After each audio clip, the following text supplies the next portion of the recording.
وأما الأصل الرابع فهو الحذر من البدع، لأن البدع يا إخوة تميت السنن، وخيرنا في السنة، ما أحييت بدعة إلا أماتت سنة.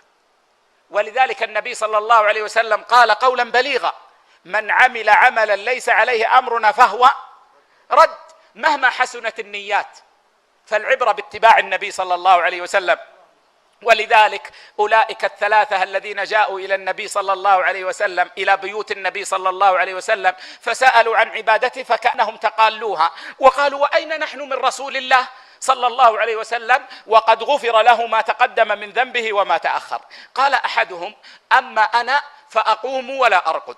وقال الآخر: وأما أنا فأصوم ولا أفطر. وقال الثالث: وأما أنا فلا أتزوج النساء. فلقيهم النبي صلى الله عليه وسلم فقال: أنتم الذين قلتم كذا وكذا. لا شك يا إخوة أن نياتهم حسنة من أشرف النيات، لكن ماذا قال لهم النبي صلى الله عليه وسلم؟ أما إني أقوم وأرقد وأصوم وأفطر وأتزوج النساء، فمن رغب عن سنتي فليس مني. من رغب عن سنتي فليس مني.